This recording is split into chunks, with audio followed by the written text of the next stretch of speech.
On May 14th, 2019, Don't Starve received its third and final DLC, Hamlet. And with it came some massive changes to the game. New biomes, new seasons with their own new respective threats, an economy system, the fan favorite player housing, and much, much more. My goal today is simple, to start from day one in a fresh brand new Hamlet world and completely conquer it in under 100 days. What does it mean to conquer Hamlet? Well, I've made myself a shopping list because Hamlet is a very big DLC. Today we're going to attempt to defeat every single Hamlet boss, collect every single unique artifact, visit all 5 unique islands that are present in the DLC, and finally, I'm gonna build my very own pig city and fight for my independence against the Queen. And of course, you guys already know this, we're gonna be doing all of this with only one life. So can we do it? Well, let's continue where we left off in our previous journey to find out. Wilson, attempting to make contact with his previous homeworld, accidentally miscalculated and landed here, in this unfamiliar archipelago. Day 1. I always forgot how fresh Hamlet felt. Compared to all the other forms of Don't Starve media, Hamlet has always been the most unique to me. Day 1 looks a little different here than most day 1s because in order to get grass, we have to use our handy dandy spawn machete, which makes it slightly more annoying, but only temporarily, because once we can make ourselves some shears, we can make these tall grasses more efficient than regular grass. Our goal by the end of the day was going to be to get 2 flint for a pickaxe, which we do by flipping over some rocks. And then we needed to find a cave cleft, which we do as well. And not even halfway through day 1, which is not too shabby. Cave clefts are amazing in the world of Hamlet because they are one of the only sources of wild gold, thanks to these handy dandy stalagmites that can be found in them. Despite the giant bat holes in the center, cave clefts are almost completely safe, so never be scared of them. I have seen bats spawn in them before, but they tend to always be asleep, so again, as long as you aren't hitting them, you can treat these places as safe zones. After that quick spelunking trip, it's back to the regular Don't Starve loop. One of the trees I chopped down drops an egg. Much like shipwrecked jungle trees, Clay decided to make Hamlet trees spicy. They can give you eggs, or sometimes you get to be face to face with evil incarnate. But we get lucky, and eggs are something that we are going to want to stockpile, especially early on. We end the day by locating the first major city of Hamlet, Swinesbury, a place where you can have free light and the chance to make money. As long as you follow the laws, of course. At the start of day 2, I plop down a science machine and get myself a backpack. Despite having the ability to buy property in Swinesbury, specifically that rundown looking house that I just put my science machine in front of, I don't think I'm actually gonna do that. I have bigger dreams than that, guys, come on. Today I wanted to head out and do our first ruins crawl, with the goal of reaching one of the other islands, Palace Island. Yes, that's right, the islands of Hamlet are connected, not via water like you would expect, but rather by intricate, booby-trapped ruins that you must navigate. Except for one, but we'll get there when we get there. To help us on this journey, I make myself some shears using loose iron we found in the strange red biome full of birds that shoot lightning at you, and some twigs. The shears are great for not only getting tall grass faster and at double amounts, but it can also be used to cut the vines blocking some doorways found in the ruins, much faster than a machete would. We also make a ball-peen hammer. This will allow us to carefully extract either gold or relics from statues. Both of these tools are incredibly cheap and very worth it early on to make. Our ruins dive goes well, and we collect some relics. We even come across the first special relic, the jeweled truffle. We emerge on day 3 on Palace Island, and it doesn't take us long to find Palace City proper. Here, we can trade our relics for 10 oinks each to the brown-coated pigmen. Oinks are the currency of Hamlet. I'm not entirely sure what it's backed by or if it's just monopoly money, but hey, it works here, so it can't be that bad. Our first purchase is at the hat shop, where I buy a pith hat for 10 oinks. Now the pith hat is a direct counter to the next season that's coming, and normally you would have to craft it with cloth, which is incredibly hard to acquire in Hamlet. I mean, I guess you can buy cloth from the general store sometimes when it's on sale, but purchasing it here means that we can avoid that entirely. And if you don't know why we need the pith hat, well, you'll see. It's my least favorite season in the game. We then make a trip to the palace itself to sell our jeweled truffle to the queen. She gives us a key, and this key can be used to take any of these 3 items. I decide for now that we're going to take the hammer. The executive hammer is the only way to fully destroy Hamlet City buildings. Yeah, the queen is going to regret this purchase. Not many players know this, but there's actually a third room in the palace with a lot of memorabilia. And if you haven't unlocked Wilba by turning in the crown yet, she will be in this room. But I have unlocked her, so she's not here. Taking the memorabilia can allow you to get free food from the residents of Swinesbury in an emergency. And despite it saying stealing, no one's gonna do anything about it. Cameras don't exist in Hamlet, so don't worry. We retreat back into the wilderness, and that's when I decide to pick a fight with some rural guards. Now, guards are one of the more sophisticated creatures in all of Don't Starve. They will remember your crimes. The punishment for every single crime in Hamlet is death. Using the executive hammer, I break down a pig guard watchtower, and this allows us to obtain a unique new weapon known as the halberd, an axe that doubles as a very decent melee weapon. This guard will remember my crimes forever, but I don't care, especially because he isn't a part of Palace City proper, and he can be safely avoided for the most part.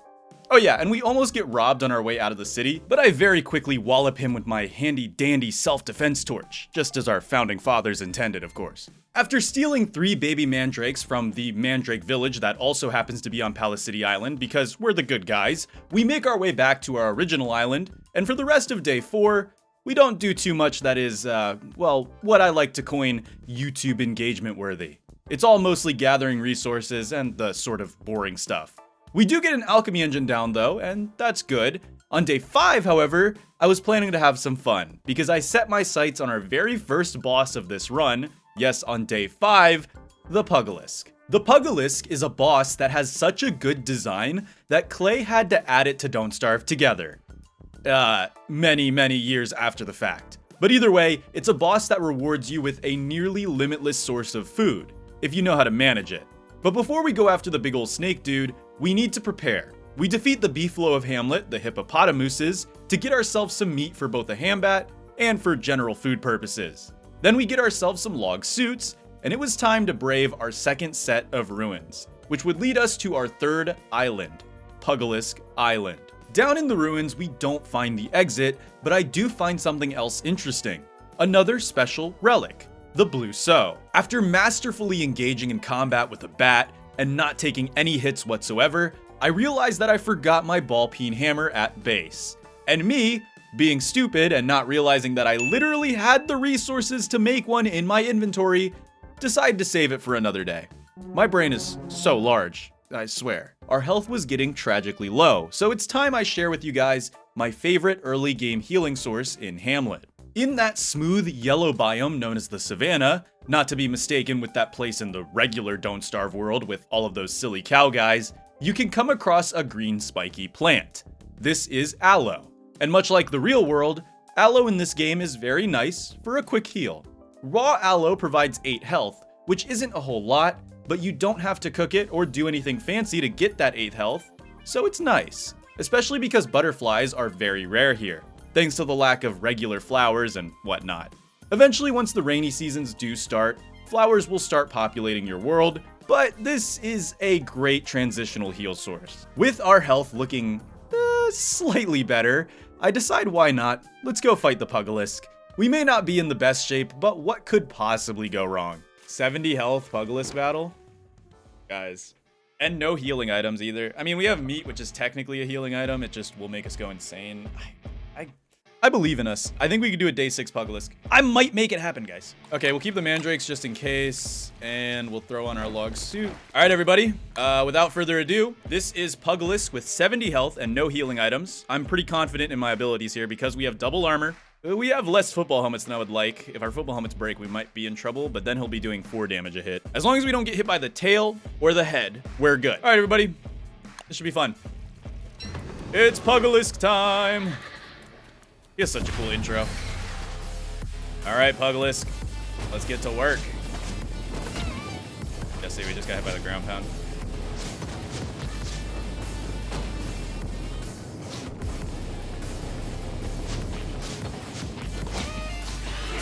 I just said we can't get hit by the head, bro.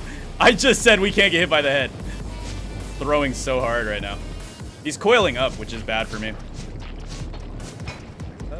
Okay, we're in a good spot right now.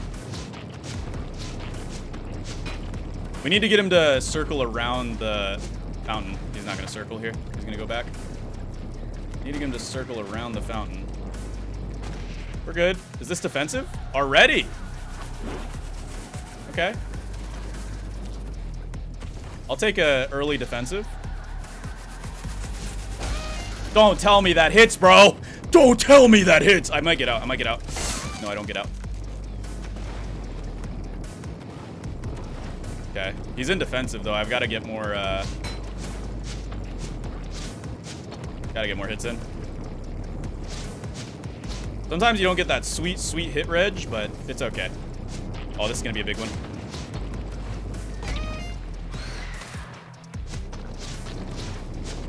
We should be fine. He's got to be in, like, massive defense mode. Yep, here we go. That hits. No, it doesn't. Oh, it doesn't. Lovely.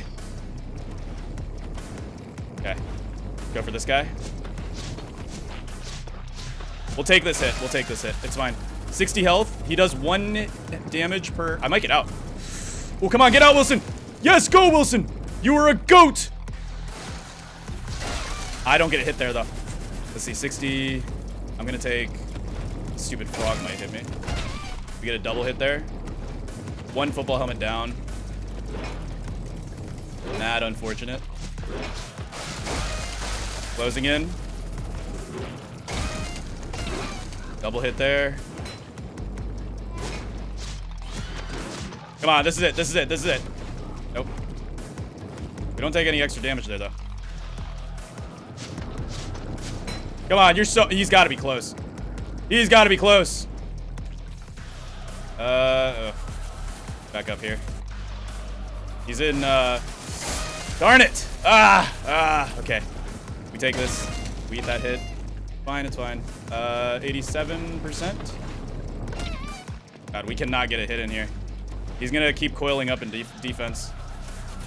Let's do a pro strat here. Okay, it's almost nighttime. We've got to hit a move here, or we could be in danger. I've got an idea. 86% on the log suit, 80% on football helmet. We're fine right now. We've just got to get the Puglis to get distracted, and we win. So let's bring Puglis to the jungle. The tried and true method of getting a boss to get distracted. Oh, I didn't even know he was there. This is the first time I've actually fled from Puglis, but he's just not letting us get a single hit in. He's doing his defense too much. He's got to be so close, though. Tactical retreats are totally valid. All right, Puglis, let's finish this. Ah, that's so close. Dude, you didn't get distracted at all? Because you keep doing this defense. He got distracted. Hold up. We need to work together here, plant guy. Okay. Oh! Not the magic water. Stop, you can't have the magic water. Stop that. God. Okay, okay. Rather than have eggs than the magic water. This is it. He's dead. Okay. 54. 67 on the logs, or the football helmet. He's distracted too. Oh, this could be the great time to hit him. No, he's back off. He's back off. How much health does this guy have, buddy? I thought he had like 2,000. I've done 60,000 to him, I think. I don't know. I feel like that's pretty good math. There it is. Oh my goodness, he was 2 hits away from death, of course. That was probably the most intense Puglis fight I've ever had. We were kind of close to getting into the danger zone there. I mean, I could have just eaten the magic water to totally save myself any trouble, but, you know, stupid frog. Whew, that was rough. But hey, we got it done. The Puglisk has fallen, and now we have access to a few things. The magic water in particular can be used to make a revive point, eaten for a full stat heal, or saved for a special doomsday weapon. We of course will be doing the latter, because who doesn't want a doomsday weapon? Come on now. Those snake bones can be placed with 2 of any meats, even monster meat, in a crock pot to make something called snake bone soup, a potent healing dish. And the skull that we dig up can be used to make a freezing wand, but I never do that because honestly I completely forgot about it. But all it basically does is let you use the Puglis freeze attack for like 3 minutes. I mean, it's cool, but it's not vital or anything. We head back home and I use my handy dandy shears to get some more grass and even some rope from the local vines. This is because on day 8, we were going to make some survival based improvements. We make a cork barrel, a pog-proof storage solution that will allow us to keep our small campsite safe from the grubby little hands of those thieving, but admittingly kind of cute, dog-like creatures that you may have noticed wandering around. A drying rack, primarily to dry large snap-tooth vines for the Hamlet version of the walking cane, called the stocking stick. We also place it in nearby ruins to make it immune to rain. And then we head out on a cork bowl canoe to collect some reeds. Why? Well, while the pith hat absolutely works for humid season, I'm after something a little bit better. The cowl, which requires 1 compass, 1 pigskin, and 1 bat wing to make. We make 2 cowls by the end of the day, which should be enough for the next 2 humid seasons. Not too bad if you ask me. Later in the night we make a crock pot. This is pretty self-explanatory. It's so we can turn food into better food. Day 9 wasn't too exciting, and I say that in a good way. It started raining, but it was nothing too severe. We make a hammer and head back to our spawn area to hammer down our deflated balloon for a guaranteed piece of cloth. This is the only guaranteed source of cloth in all of Hamlet, and we will need it for a certain section of the rainforest that's, well, let's just say it's much less hospitable than even the main jungle. To end the day, I take a trip into Swinesbury to borrow one of the lamppost's lanterns, and then I find an area where a masked pig must have been murked by a local guard. So I do what any sane man does and I read his manifesto, which actually turns out to be a map to treasure. How kind of him to leave me with such knowledge. Unfortunately, this treasure is in Palace City, so it's gonna have to wait. Day 10 starts with some sales, and then it's right to future prepping. Seasons are significantly shorter in Don't Starve Hamlet, lasting around 11 days instead of the standard 20 to 15 days you may be used to. We spend our final few days preparing to build the Iron Hulk for a special operation, as well as gathering what we need for a Queen Womant humid season battle. Humid season is here, everyone, and it completely blindsides me with a day 1 fog. Not even like late day 1, this is immediate fog. Yeah, this is my least favorite part of Hamlet. Humid season fog slows you down and restricts your vision. The slowdown can be countered by taking off your clothes or by wearing a pith hat. The Weevil mantle can also counter humid season, but you still can't wear any headwear with it, so I don't count it. Neither of these 2 things remove the awful fog effect though, but there is one that comes kind of close. And that, my friends, is the cowl. Now, it's not perfect, but the cowl does allow us to have nearly full visibility during fog attacks. But it's echolocational, so it's far from perfect as you can see. Either way, if you're using them smartly, 1 cowl will wait, smartly, did I just say smartly? Whatever. 1 cowl will generally last you 1 humid season, and we have 2, so I think we'll be good for the near future. I then get reminded that, yeah, it storms during this season. I really should get a lightning rod down, huh? Later into day 11, I start to gather bloomed nettles via shovel. Nettles are very important for the next season, and us digging them up will allow us to relocate them closer to home. The only issue is that nettles are picky and can only be placed on rainforest turf, which naturally is very cluttered and unmovable.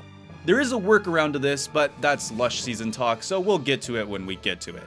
There's also these beetle things that are everywhere during humid season, but I find that if you just keep your distance, they tend to take care of it themselves because they are hostile to almost literally everything in the game.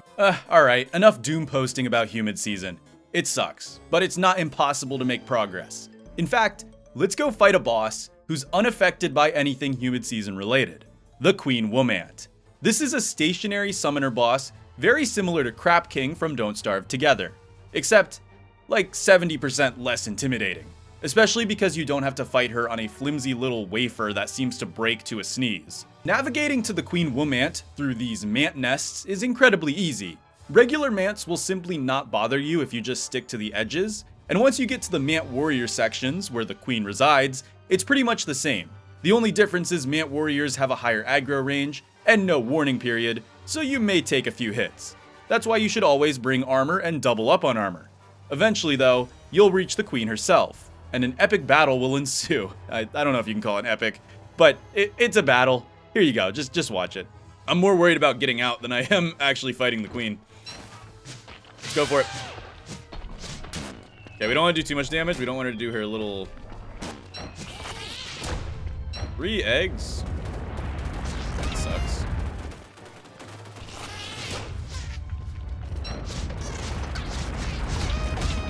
We'll tank these guys down.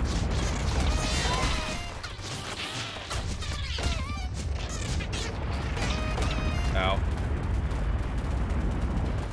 Okay, we should be completely good. Yeah, we're good.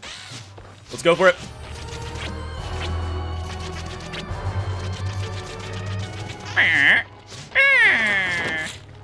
There it is. All right, come out here, Mant. Yeah, Queen Womant isn't that hard. Now, some could argue that getting creatures stuck behind the throne is cheesing, and to them, I would say that Clay themselves have stated that Don't Starve is a finished game. So checkmate. That's gotta be the intended game design if they said that this is a finished game. Maybe it's supposed to be a shadow lore drop that Mants are low-key kind of dumb or something. There you go. There's some lore for you. Also, I know I'm getting kind of ranty here, but fighting Queen Womant the quote-unquote normal way doesn't necessarily increase the difficulty. It just forces you to bring a bunch more armor because of the scream attack that will stunlock you for 7 trillion years. The reward for beating the Womant is another special relic, the Crown, which for gameplay purposes is essentially a top hat that never breaks. Otherwise, you can trade it to the Queen for another one of those fancy keys, or Wilba if you haven't unlocked her yet. But because it's the only relic that has a gameplay use, and because you only need 3 keys for every item the Queen has locked up, I suggest you keep this relic for yourself if you've already unlocked Wilba, or don't care for her. Neither the Queen nor Wilba have to know that you think that way. Oh yeah, you also get the bundling wrap blueprint, but I forgot about its existence because I'm stupid. So yeah, we'll pretend we never even got it. My next goal by the end of day 13 was to head on back to Pugalisk Island. This is because that island has a ton of nettle plants, and thanks to all the rain, they should all be bloomed, which makes this the perfect time to dig them up. We leave the island with a grand total of 20 nettles, which should be more than enough for at least one lush season. It's near the end of day 14 that I realize my sanity is pretty low, so let's go fix that by eating lotus flowers. Yes, the flower that I use as a mascot for my channel is actually super goated in Don't Starve Hamlet, because when it is cooked, it restores a ton of sanity. It's basically the cactus of Hamlet, minus the healing. It sucks for that, sadly. It's like 1 health per cooked lotus or something like that. I don't know, it's just really low. Sometimes these annoying spiky dudes will spawn and try to eat all the lotus flowers, but they can be stun locked, so don't be afraid of them.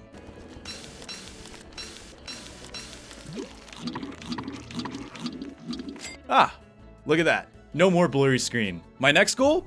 Like any regular human from Earth, I want to get eaten and abducted by a large bird. This is the only way to reach what is dubbed Pinnacle Island. Sorry, I tried to lock in there. I couldn't say that all with a straight face.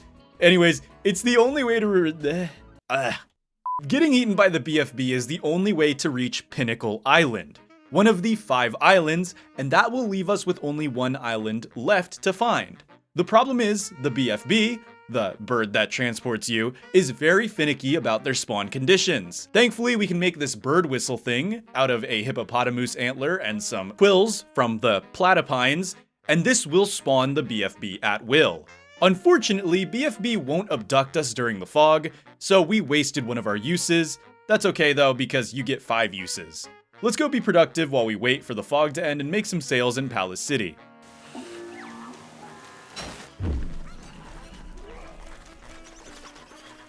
Alright, come on, take me. Take me away. No! No, the structures didn't do nothing to you.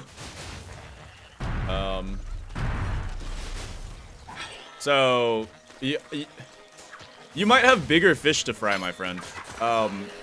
So like, you're attacking me right now, but like, you got problems. Dude, BFB is hammering those things. I'm scared of that, by the way, because BFB does like 300 damage or something ridiculous. Okay, I think we're finally getting taken. All right, take me away, BFB. Bye. Thank you, BFB. Very kind of you. After that, we finally make it to Pinnacle Island, where we find our very last special relic and Hamlet's version of Chester. Or rather, the egg that Hamlet's version of Chester will grow from, I guess. To leave the island, all we have to do is navigate through some cave systems that are always 100% safe, and voila! We pop out in a random cave cleft. This cave cleft will always allow us to go back and forth to Pinnacle Island at will. Later in the night, on day 16, we head to the Queen and give her the Blue Sow and the Royal Scepter.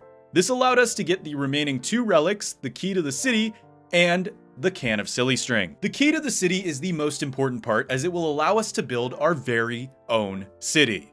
By holding it, or even being near it, you can craft pretty much everything you see in civilized towns. Shops, pig houses, guardhouses, and even those infinite light lampposts. Yes, if you're wondering, this can be used in other DLC worlds, and it's the reason that Hamlet is beloved by the community, since it makes mega basing far more interesting.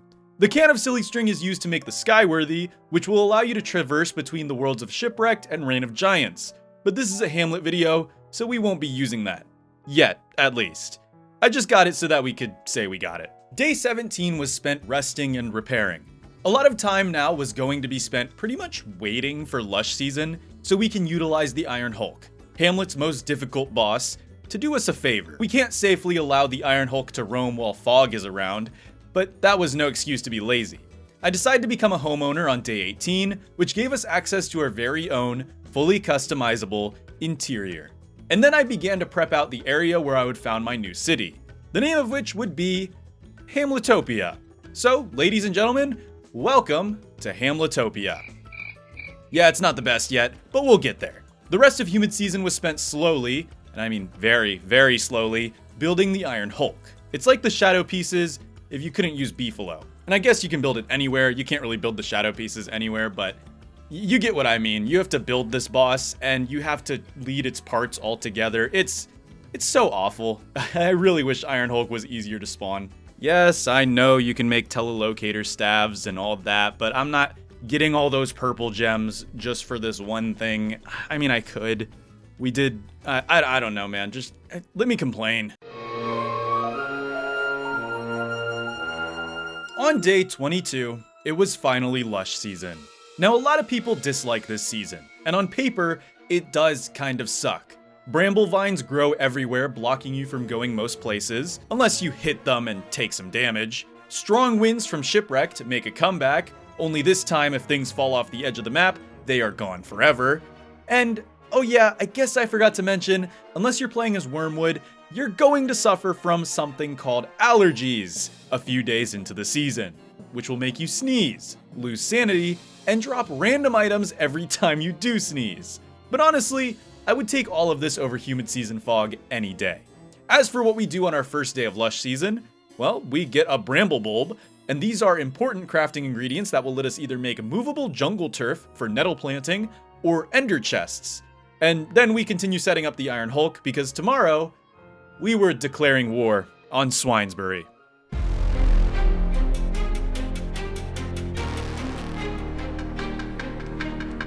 Oh, Swinesbury, you have no clue what's coming, do you? It's time for war with Swinesbury. Today you shall lay in waste. Good morning, my sweet creation. If you would please walk over to the slightly interesting looking creature over here. All right, here it goes, everybody. My beautiful creation, you and I together. We will take over this town. Ha ha! Yes, bring it into the town. Oh my goodness! My creation! It's attacking me! That's right, we just gotta bring it into the town. Come on in, buddy. Oh, yes. Oh, this is good. Oh my goodness, you have a very long range. Here it comes. Oh! Dude, he has such a long range. I can't even see when he's shooting. Hey, Pigguard, why don't you go... Yeah, go fight that guy. Go fight that guy. Yeah, I think that's a good idea. You are not fighting me right now. There is a literal iron behemoth, and you are choosing to fight me.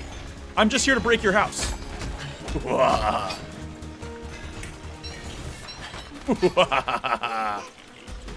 Yes. This is wonderful. Yes. Keep fighting. Go, my war machine. Defeat them. While my war machine is taking care of the evil villains of this town, I will remove their spawn zones. Oh, look at that. They're falling. They're falling like swine. I thought he died there. I thought he just died for a second. Oh, they just got toasted. Oh wow, he actually can hit me faster than I can move.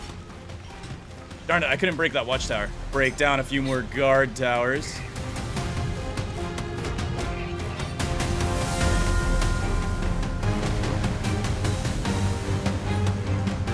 Wow, let me get the pigskin. Yeah. Oh, he's already in basalt mode? He's almost dead.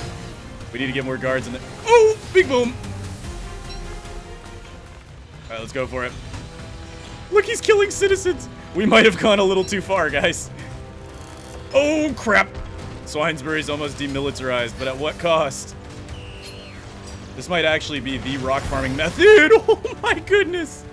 Ref, do something. He is just creating a billion rocks. My game might crash. Guards, get in there. Stop attacking me. Oh, goodness. Yeah, go fight him. Go fight him. Do that. There's gonna be so many rocks in here. Oh. Oh, my beast is too strong.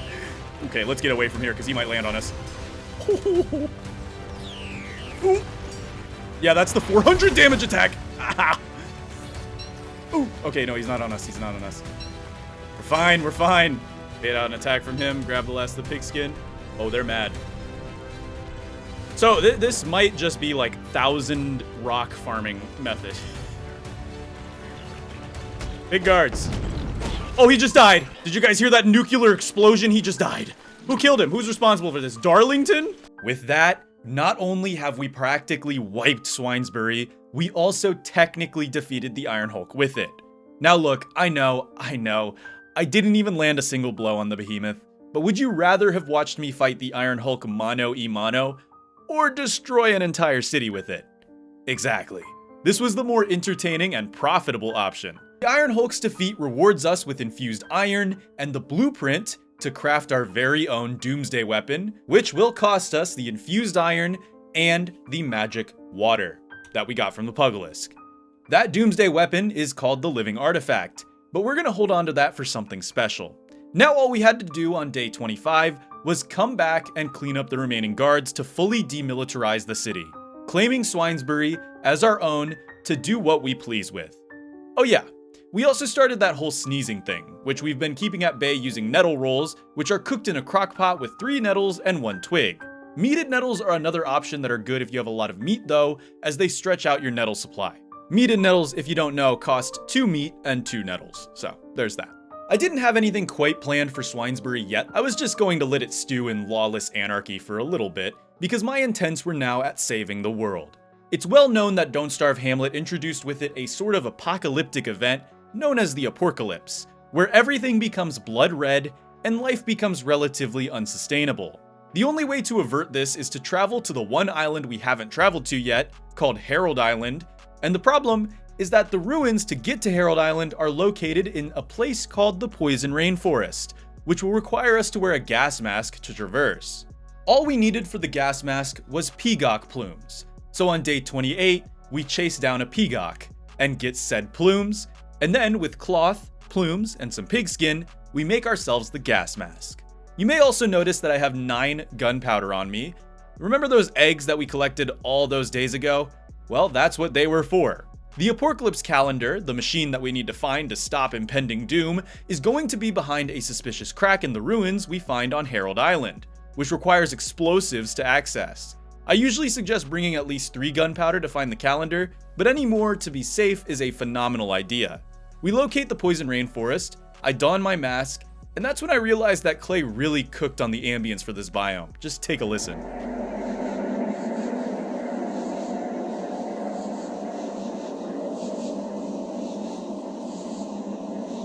After a short hike through the eerie gassy forest, we find the Herald Ruins. We dive in and emerge on our final island on day 29. Now all we had to do was look for the ruins that are on this island to find the calendar. Yeah, I know, it might seem confusing, but trust me, it's not that confusing, I'm just bad at wording things. The calendar ruins are always located in a jungle surrounded by 4 large snaptooths. We find it, and then it's time to go hunting for some cracks.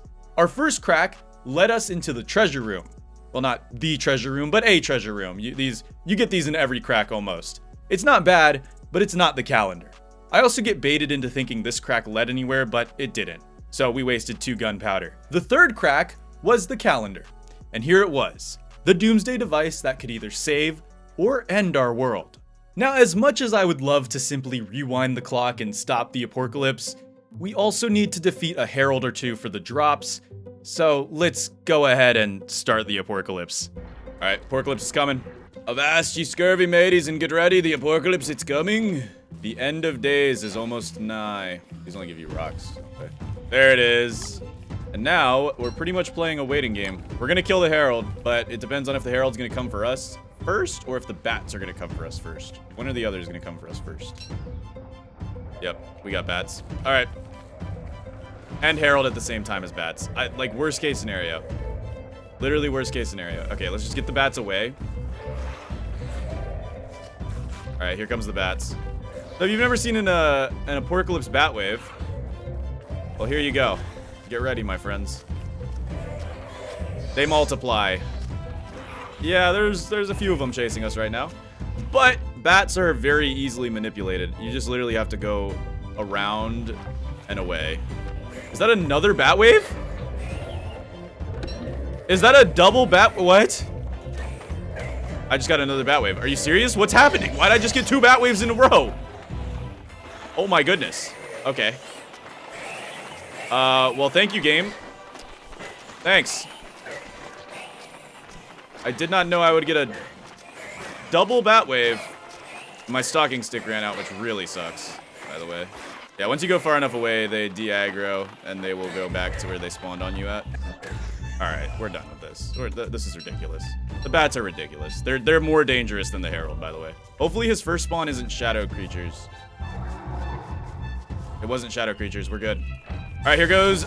Here it goes. So basically, this is how you kill the ancient herald. You literally just hold F and have armor. That's it. That's all you gotta do. That's the ancient herald, everybody. What was that summon, by the way? I think it was frogs. Did the blueprint catch on fire? You've got to be kidding me. The blueprint caught on fire. We can't make, we do need to kill another one. I mean, we had to anyway, but, oh, this is the worst, man. Oh, hey, Harold. Hi, how's it going? All right, let's take this guy out before the bat wave. This would be awesome. Please don't be a bad one. It's not. I think we got him here. Yes! Okay, that's it. That's it. That's all we needed. That is all we needed. Are you kidding me, stupid canopy? We made it. All right. Now comes the fun part. We got to deal with the ghosts. All right, that one is good. Super easy. Okay, we take a hit there. That's fine. Not bad. We just rush through these ones. Let's see. I don't think we have any locked doors ahead of us, so we should have a clear path here to turn off the apocalypse. We should have a clear path to turn off the apocalypse. Come on. Ooh, don't hit me, boy. Ankles. And shut this bad boy down. Boom.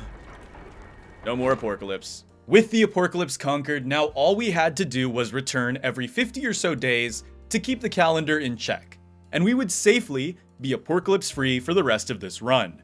Unfortunately, despite the apocalypse being over, the bats were not done with me quite yet. Is this gonna be an apocalypse wave? I think this is gonna be an apocalypse level wave. It could be, or we could get lucky here. I don't know. Yeah, it's apocalypse level wave. Awesome. Of course we got the apocalypse. It's because we were down there during it. We should be fine.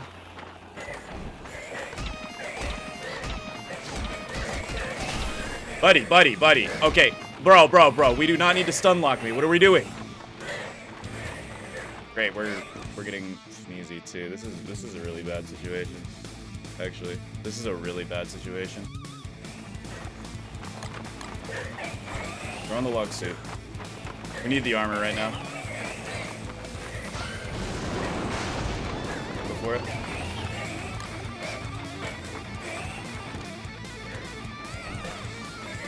We need the armor right now.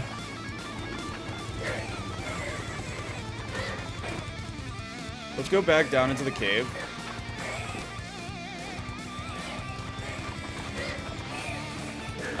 Okay, thank you, Wind. The Wind's actually working with us right now.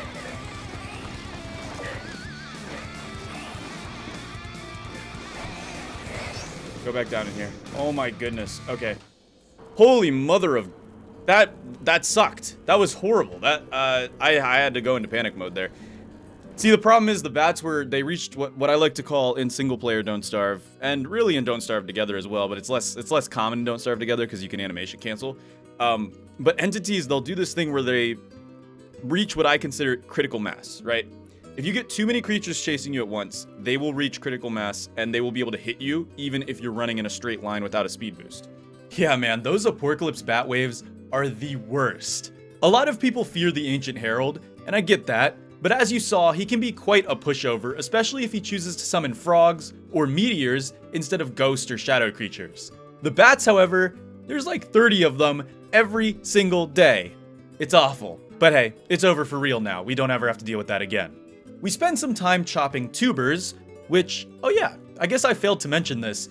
Tubers, those things you find in the painted biomes or those weird red biomes. They're normally like really super poisonous in every single season except for lush season, so we can safely engorge ourselves with them. Raw tubers are great for health, while fried tubers provide great hunger and some sanity. Hell, I won't even lie, if you have some anti-venom, they aren't even horrible for healing in a pinch in every other season, or you can just wait until lush season when they become edible. Or I guess you could play as WX, because they're the one character who are immune to the entire venom mechanic, but that's a bit of a side tangent. Yeah, we wanted these for sanity, because I forgot to bring any nettles with us, which means we're gonna be sneezing for a while. And I wanna stay because of, well, I wanna stay because of this thing right here. This, ladies and gentlemen, is the Ends Well, another important structure that can be found in the Calendar Ruins. And it is, by far, the best way to farm nightmare fuel in Hamlet. Because if you feed it any object, it will spawn a nightmare creature regardless of your current sanity level. This allows us to farm nightmare fuel reliably and efficiently, which we do, because trust me, we are going to need it. Not only is nightmare fuel amazing for making fat stacks of oinks, as the wicker bottom looking pigs will buy it for 5 oinks each per day, it's also fuel for my favorite backpack in the game, which you may have heard me talk about while fighting the Ancient Herald, the Vortex Cloak. Oh yeah, and a little fun fact about the Ends Well, if you feed it nightmare fuel, it will give you purple gems, which is useful if you want to use the telelocator staff, I guess, but otherwise it's pretty niche. You can't do a whole lot with purple gems. And I'm sure this entire interaction only exists because of the Iron Hulk. We had spent so long farming demons that I didn't even notice we had survived our very first seasonal year of Hamlet. Woohoo! It was temperate season again. We return home, find that Swinesbury was actually celebrating. Now, gameplay-wise, they were celebrating the end of the apocalypse, but lore-wise, I'd like to think it was them celebrating the fact that I liberated them from the evil pig guards or something like that.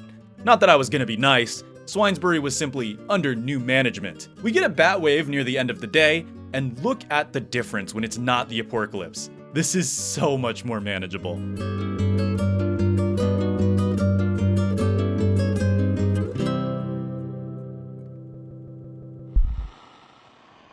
So, your house got vaporized by a giant robot who shoots lasers. That's rough. Really rough. That's why it's time to move to Hamletopia. In Hamletopia, we believe in strong communities, affordable housing with a tax rate of a mere 1 oink per week, and, this is the most important part, absolutely zero giant death robot attacks guaranteed. Hamletopia. It's not just a fresh start, it's a safer one. Hamletopia Enterprises and Wilson Incorporated are not responsible for robot-related attacks that occur outside of the city limits. Failure to pay taxes may result in eviction. Please do not wander into the local jungle, you may never return. Okay, whew. Now we've got some time to actually build the town before the residents move in. But first, let's borrow some resources from Swinesbury. Look, the residents will be getting new homes in Hamletopia, so it's fine. We're saving them from anarchy. The least they can do is pay us back. Matter of fact, for anyone playing along, these decorations are an amazing source of oinks once you get the executive hammer, that is. Before we start fully devoting ourselves to building our fine new city of Hamletopia, let's first talk about the 2 Ancient Herald crafts. We didn't defeat him twice for no reason. Using nightmare armor that we purchased from the weapons shop, and 5 tattered shards, we make something called the Vortex Cloak. This is a backpack that also acts as a cooldownless bone armor from Don't Starve Together. If you don't know what that means, well, let's just say that I'm pretty much invincible against anything non-shadow related, as long as I keep it fueled with nightmare fuel. Which is great. and it even holds more than a standard backpack.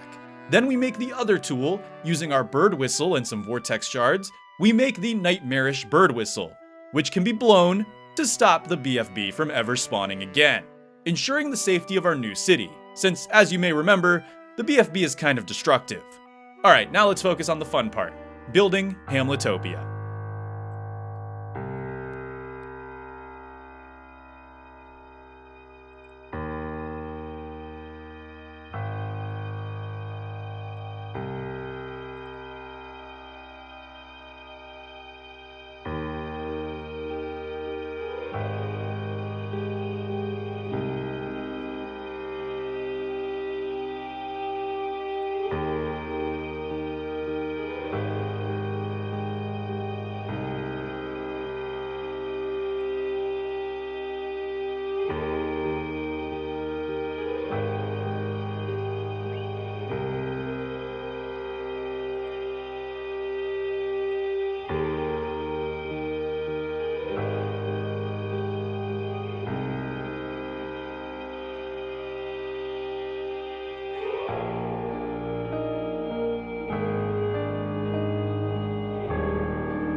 On day 62, I head out to once again reset the Apocalypse calendar.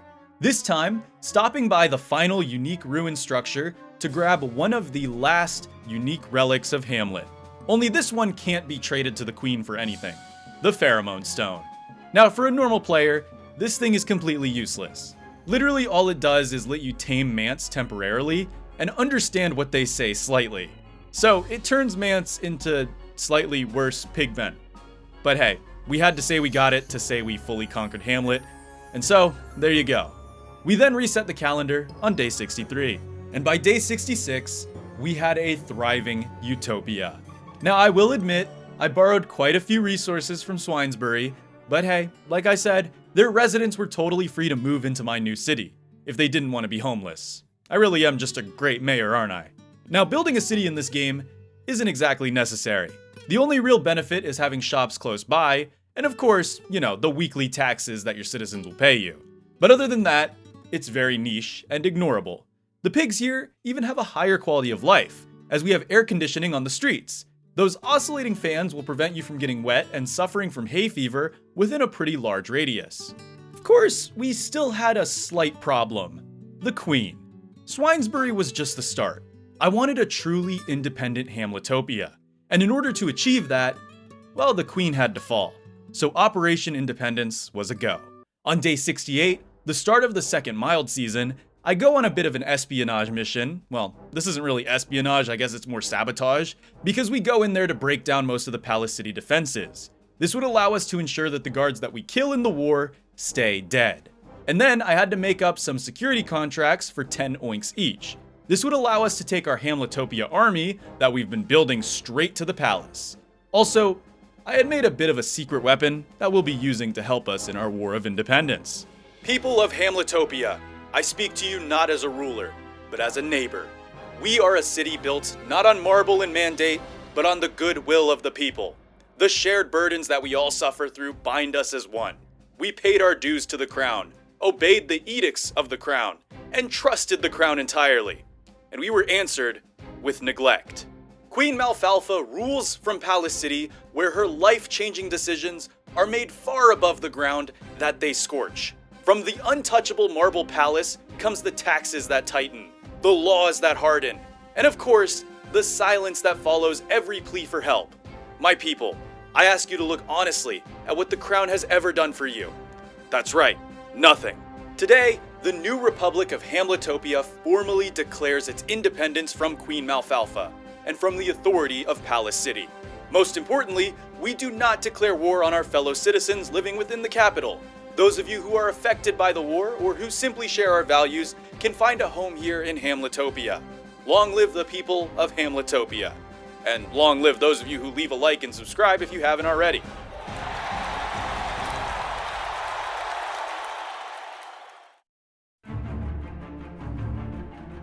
Today, or maybe tomorrow, or even the day after that, the Queen falls.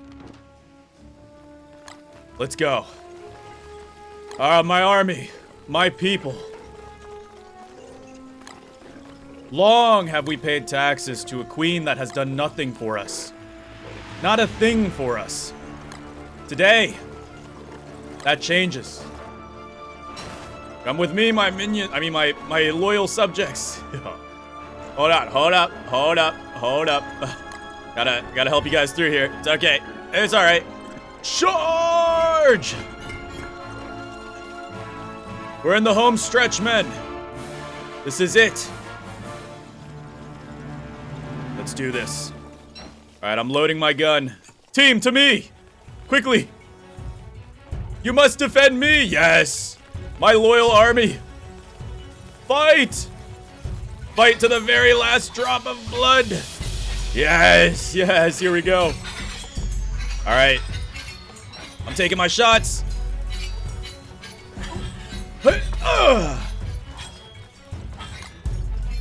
Okay, they can take one bullet, but can they take two? Well, that one can.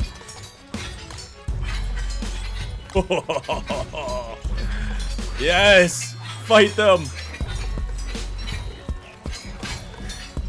They're fighting each other. We're causing them to fight each other. This is great. My people will come out victorious in this war.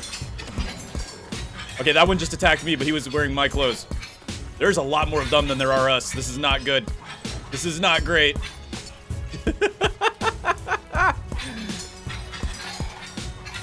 The war on Palace City will win for us. I'm not gonna lie, there's a lot more of them than us.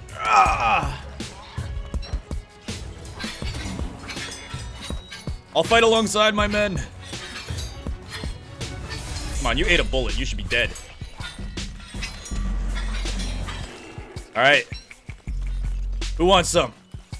Who wants some? You want some? I am the warlord of this town. They will all fear me for what I've done. Oh no. My people, they've fallen. Okay though, they've made a sizable dent. They've done what I needed.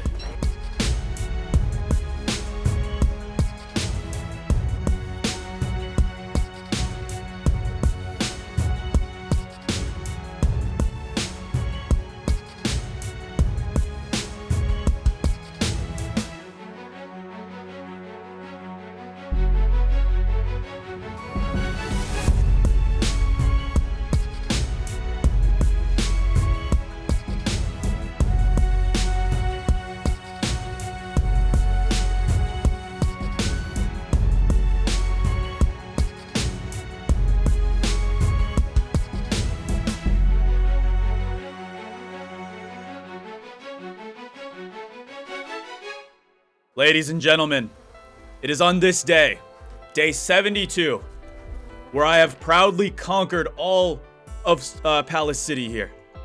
There are no guards remaining. Oh, there is one guard remaining. Awkward. Give me a second. Okay, where were we? Ladies and gentlemen, it is on this day, day 72. I have conquered all of Palace City. I have conquered all of Swinesbury and actually laid waste to it completely. I now proclaim myself the brand new ruler of Hamlet. With my new town, Hamletopia.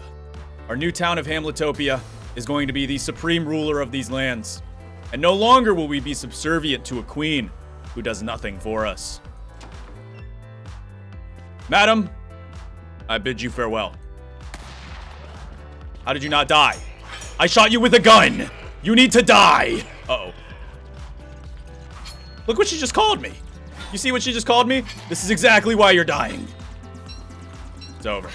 You guys are fighting for a non-noble cause. It's already gone. The war was over. The queen and all her guards had fallen. Hamletopia was officially the only city left in the world of Hamlet, and the new de facto capital for all the lovely pig citizens to frolic about within. Life was good, so it was time to stop living in a yucky shack and make ourselves a pretty house worthy of a conqueror such as ourselves.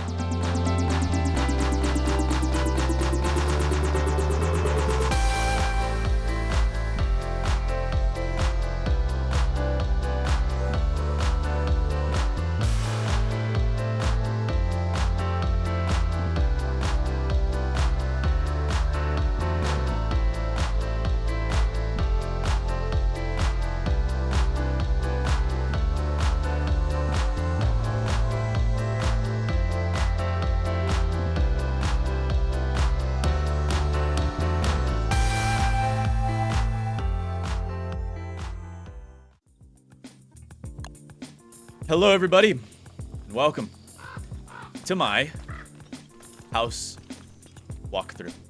Now, we have just gone to war with Palace City, and we have come home victorious.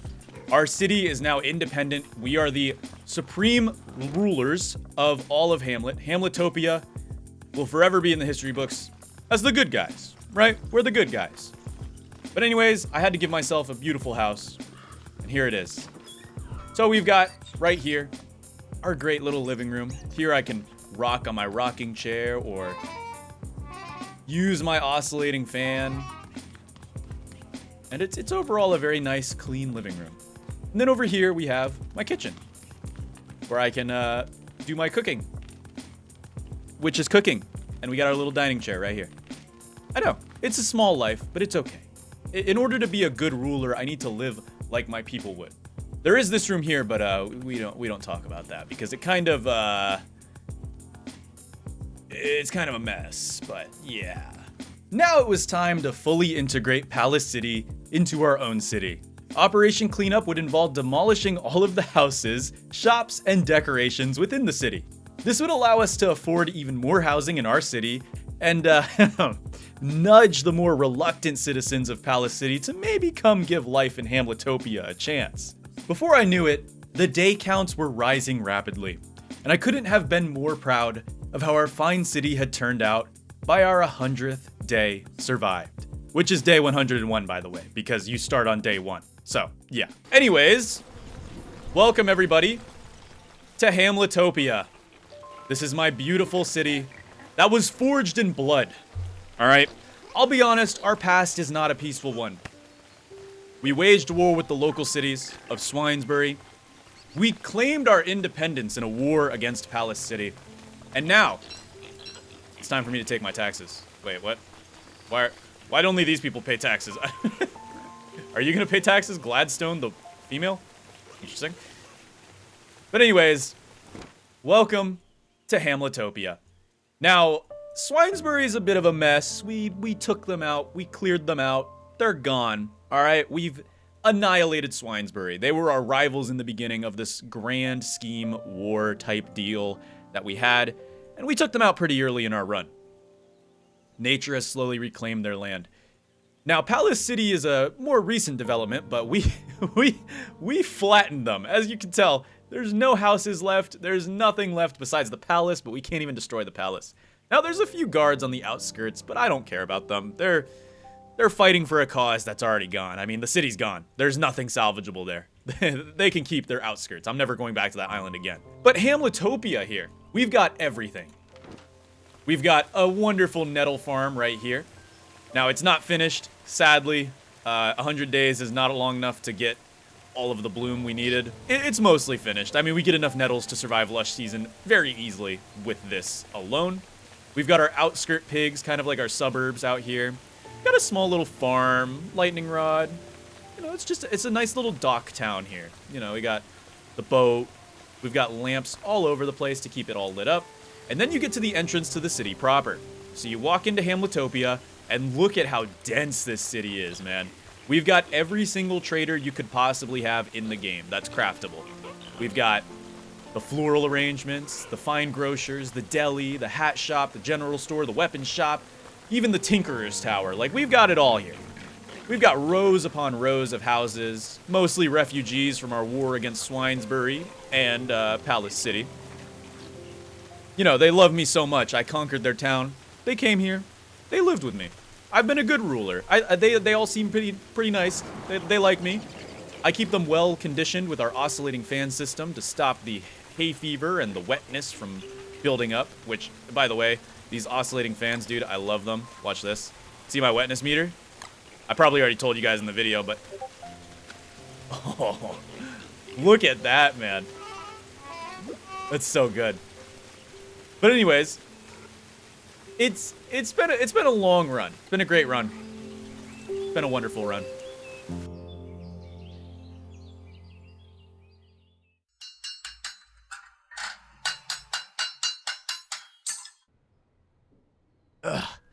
Aha! Alright. Oh, I think I've done it. If I'm correct, this should send me back to my very first world. And if we can get back there with our technology that we've achieved in these many worlds that we've visited, specifically this little thing that I've gotten, I think we really have a chance to take back what was originally mine.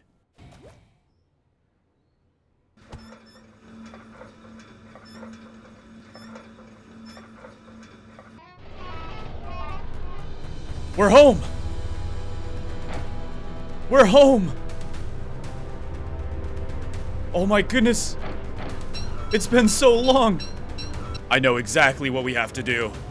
Those spiders. Those tricky little spiders, man. They think they can own my house? Hey, you guys remember me? I was running away from here not too long ago. Not anymore. Or there they are. Spiders! It's time for you to go down!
That's right, come over here. Haha. Man, when will they learn? It's good to have my world back. It's been so long. been so long, man. This really was one of my more favorite worlds. We've cleared the spiders, pushed them back down to the caves once again, and I've made sure to block up the caves so nothing like that can ever happen again. Life's been pretty peaceful, you know? I just wander around, cut some trees, do some things every now and then. All that good stuff. I've lived a peaceful... What is this? Maxwell's door.